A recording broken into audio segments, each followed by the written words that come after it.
Now, you probably haven't even heard the word limbicity, and in fact, you won't find it in a dictionary. It's one that we've made up. It's a crucial part of everyone who should be trying to grow a business and having more time, money, freedom, and impact in their chosen area right now. But if you don't use limbicity right now in your business, you're going to get left behind. Let's get stuck in right now and make sure you know exactly how to use limbicity in your business.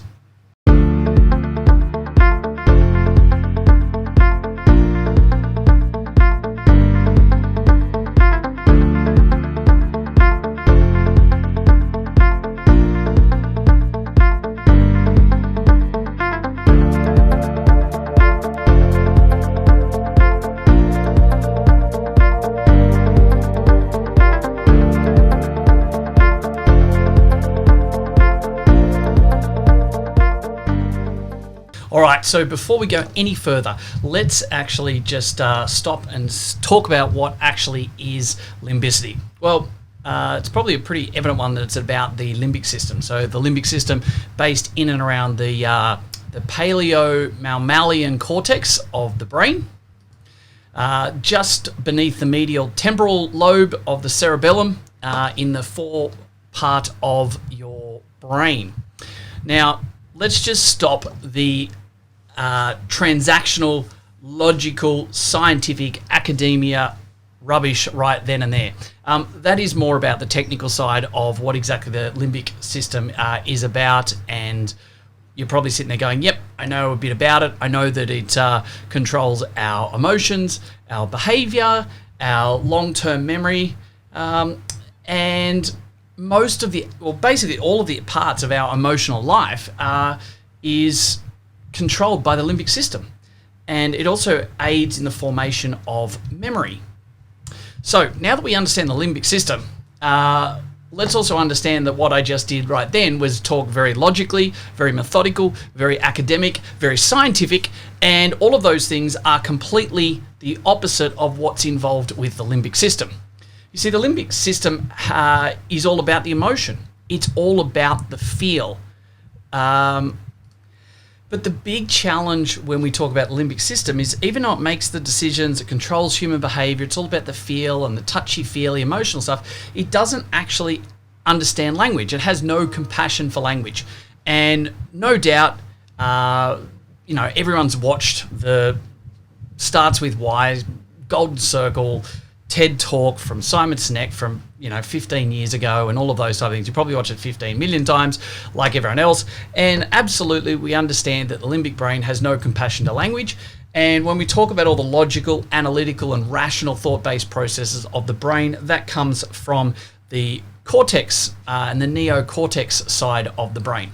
And so right at the start of this podcast, when I start talking about the academic side and the scientific side and all the logical up parts of how it all works and where it sits below the medial temporal lobe in the cerebellum, that's all of our neocortex, the cortex part of the brain that's actually listening, comprehending, it's making sense, etc. But ultimately, we don't make decisions from that point of our brain. We make decisions from the limbic part of our brain. It's, as I said, it aids in the formation of memories.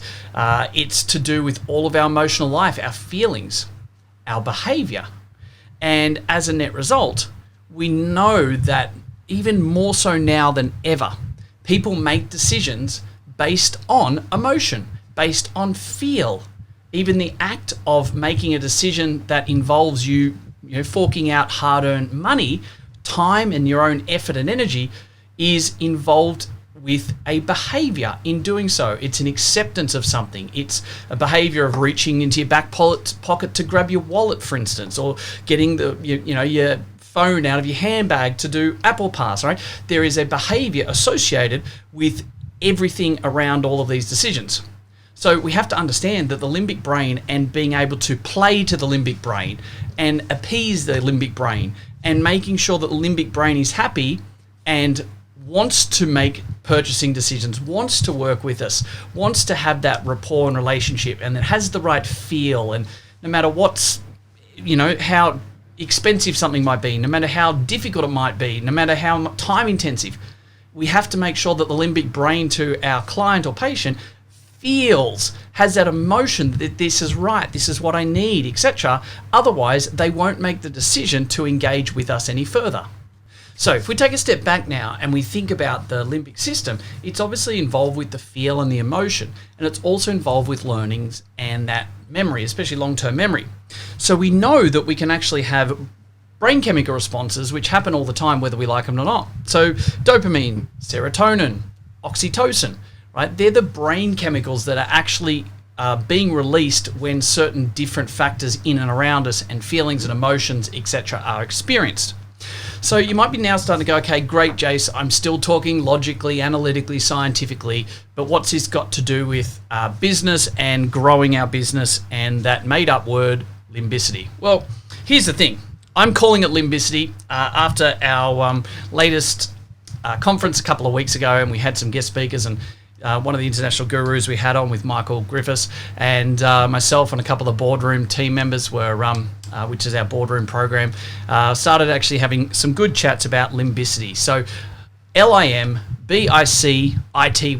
And I've coined it, it's there, limbicity. It's all about using the limbic brain and the avenues around limbic brain responses and the way in which it actually works and engages for the betterment of you moving forward. So if we take the avenue and the ability of how we can work with the limbic system to make decisions, and we take that into our own business, then it should be a fairly simple avenue for us to now go, how do we actually work with the limbic system to get more responses, more engagement, more of our patients and clients leaning in and loving what we do, being accountable for what we ask of them, and ultimately getting better outcomes. So, limbicity.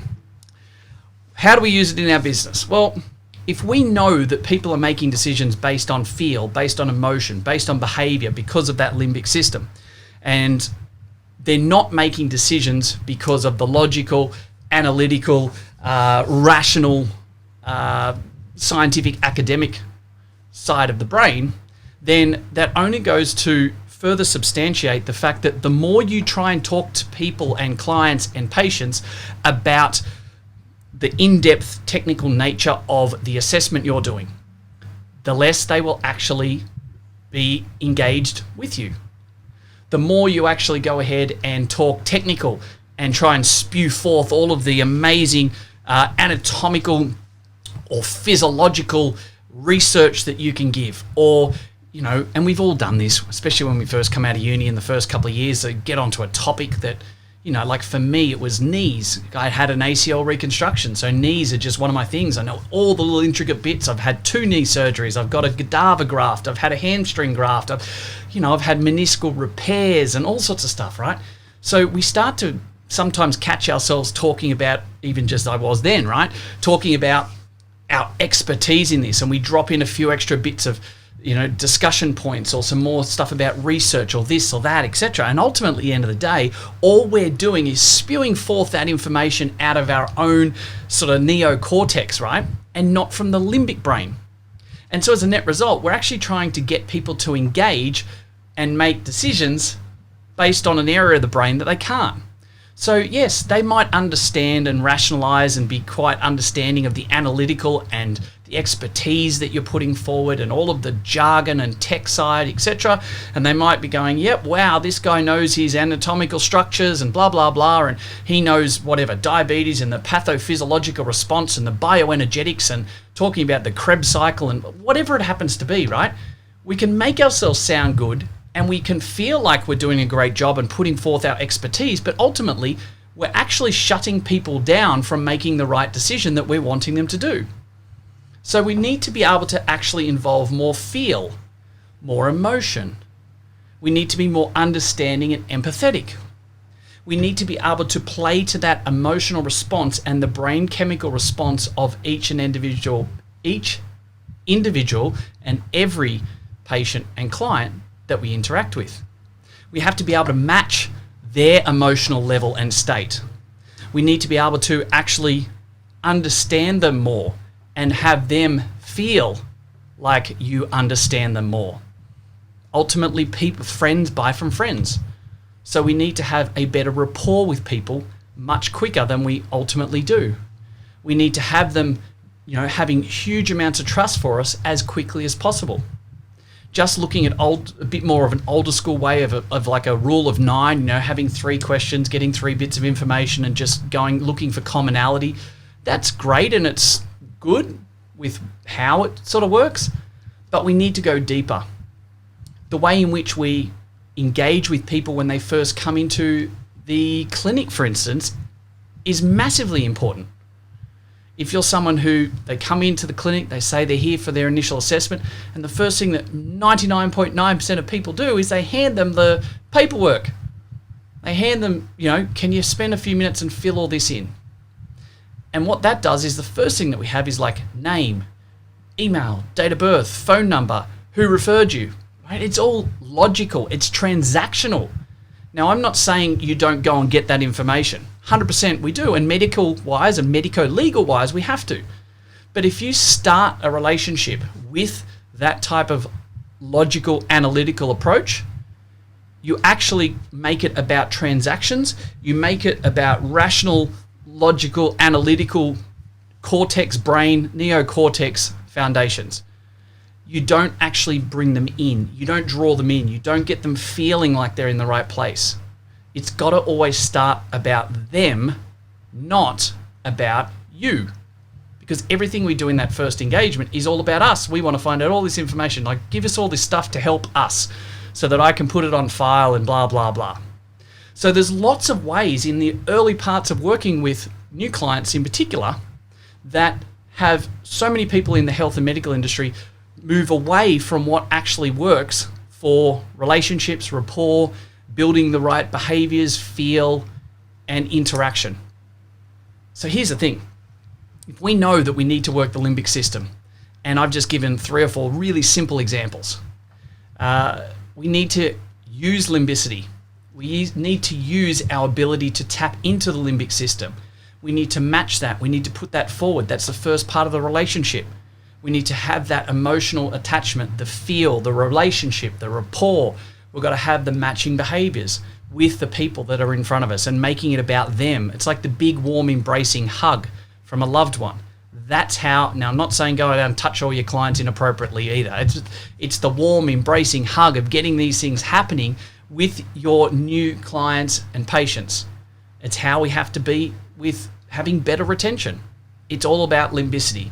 And if we continue to stick to the logical, analytical, authority, anatomical, biomechanical, pathophysiological, add all the words in you can there, right? That makes it transactional. It's not how people engage. It's not how people buy. And it's not how people get to trust, have better relationships and rapport with you. And as a net result, that's not the way you're going to be able to grow your business efficiently and effectively. So team, limbicity, that's what it's about. Start to understand it more, start to use it more in everything that you do. The way you talk, the way you behave, the way you interact, even the paperwork or the details that you might take on phone calls or letters, medical information prior. All of that is about limbicity. You get that right and you leverage out the right limbicity in your business and you watch things grow efficiently, effectively, and have the right relationships in place to have huge amounts of more help and impact available to everyone. I'll talk to you again very soon. Hey guys, thank you very much for listening to another episode of the Profitable Practice Podcast.